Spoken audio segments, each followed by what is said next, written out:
Praise the Lord. எப்படி இருக்கீங்க? யாவரும் இயேசு நாமத்தில் வாழ்த்துகிறேன். உங்களை பார்க்கறதுல மிகுந்த மகிழ்ச்சி அடைகிறேன். இன்றைக்கு ஆண்டவர் நமக்கு தருகிற தீர்க்கதரிசன வார்த்தை யோவான் எழுதின சுவிசேஷ புஸ்தகம் 19ஆம் அதிகாரம் 2ஆம் வசனம். John chapter 19 verse 2.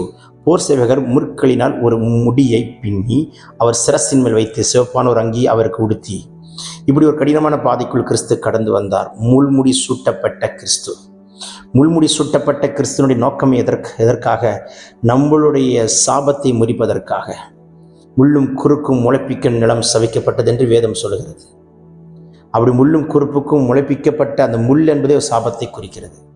சிந்தை அவருடைய தலை முழுதும் முள்முடி சூட்டப்பட்ட கிரீடமாய் சூட்டி இருந்தார். நம்மளுடைய சாபத்தை அவர் சிலுவையின் மேல் அவர் சுமந்தார். ஆமென்.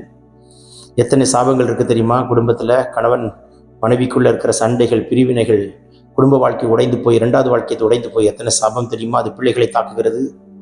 சக்கர வியாதினாலே உண்டாகிற சாபம், தலைமுறையாய் தொடர்கிற வியாதியாக இருக்கிற சக்கர வியாதி, பிபி, தலைமுறையாய் தொடர்கிற சுபாவமாக இருக்கிற இச்சை நாவி கோபங்கள், இப்படி பல சாபங்களுக்குள் உட்கார்ந்துருக்கிற ஜனங்களுடைய ஃபினான்ஷியலாக இருக்கிற கேர்ஸ், ஃபினான்ஷியல் ஒரு பெரிய பாண்டேஜ், ஃபினான்ஸில் ஒரு பெரிய விடுதலை இல்லை, ஃபினான்ஷியல் லைஃப்பில் ஒரு சாபத்தில் உட்கார்ந்துருப்பார்கள். கடன்களை அடைக்க முடியாமல் தவித்து கொண்டிருக்கிற போராட்டங்கள். மகனை மகளை எந்த சாபத்தில் உட்கார்ந்துருக்கிறாய்? சிலருக்கு சிந்தையெல்லாம் போராட்டமாக இருக்கும்.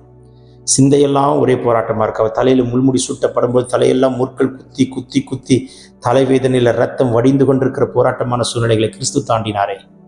யாருக்காக? உங்களுக்காக, எனக்காக, அண்ணா அக்கா, நமக்காக, அப்பா அம்மா நமக்காக கல்வாரி சிலுவையில் சாபத்தை சுமந்தார். இன்றைக்கு எந்த சாபத்தில் உட்கார்ந்துருக்கிறீங்க? எந்த சாபமான காரியத்தில் உட்கார்ந்து கலங்கி கொண்டிருக்கிறீங்க? எந்த சாபகரமான சூழ்நிலையில் உட்கார்ந்துருக்கீங்க? எந்த சாப கட்டிலே சத்துரு உங்களை கட்டி வைத்திருக்கிறார்? இன்றைக்கு கர்த்தர் உங்களுக்கு ஒரு விடுதலை கொடுக்க கர்த்தர் விரும்புகிறார். வானம் திறக்கப்படுகிறதை பார்க்கிறேன். எல்லா சாபங்கள் முறிக்கப்படட்டும். முள்முடி சூட்டப்பட்டு ரத்தம் வடிந்து நமக்காக கல்வாரி சொல்லப்பட்ட பாடுகளை குறித்து பார்த்து கொண்டிருக்கிறோம். யார்கிட்டும் சொல்ல முடியாத ஒரு சாபத்தில் உட்கார்ந்துருக்கிறீர்களே. நம்மளுடைய பிரச்சனையை சொந்தக்காரங்களுக்கு தெரியாது, உறவினர் தெரியாது, இயேசுக்கு தெரியும். தெரியுமா? யாருக்கு வேணா மறைக்கல, இயேசுப்பா மறைக்கவே முடியாது. பிள்ளைகளே, கர்த்தாவே என் சாபம் முறியட்டும் என்று சொல்லுங்கள். ஃபினான்ஸில் இருக்கிற சாபம், சரீரத்தில் இருக்கிற சாபம், பொருளாதாரத்தில் இருக்கிற சாபம், நாவினால் உண்டான சாபம், குடும்பத்தில் இருக்கிற சாபங்கள், பாவத்தினால் உண்டான சாபங்கள், சாபத்தினால் உண்டான சாபங்கள், சுபாவத்தினால் உண்டான சாபங்கள் எல்லாவற்றையும் கர்த்தர் இப்பொழுது முறிப்பாராக, முறிப்பாராக, முறிப்பாராக, முறிப்பாராக சொல்லும் பொழுது பரலோகம் திறக்கப்படுகிறது. இயேசுவின் வல்லமுள்ள கரம் தொடுகிறதை பார்க்கிறேன். இப்பொழுதே ஒரு அக்கினி புறப்பட்டு வருகிறதை காண்கிறேன். கர்த்தருடைய கரம் தொடுகிறதை காண்கிறேன். எல்லா கட்டுகள் தெரிவாராக சொல்லிக் கொண்டிருக்கும் பொழுது தலைவலினாலே பாதிக்கப்பட்டு கேட்டுக்கொண்டிருக்கிறவங்க தலைவலி கர்த்தர் சுகமாக்குறார். ஒற்றை தலைவலி முறிக்கப்படுகிறது. இயேசுவின் நாமத்தில் எல்லாம் மாந்திரிக கட்டுகள், செய்வினை கட்டுகள், பில்லி சூனியத்தின் கட்டுகள் தெரிகிறார். பிறந்தநாள் திருநாள் காண்கிறவர்களை கர்த்தர் தொட்டு ஆசீர்வதிக்கிறார். வியாதி நீங்கிட்டு பலவீனம் மாறிட்டு.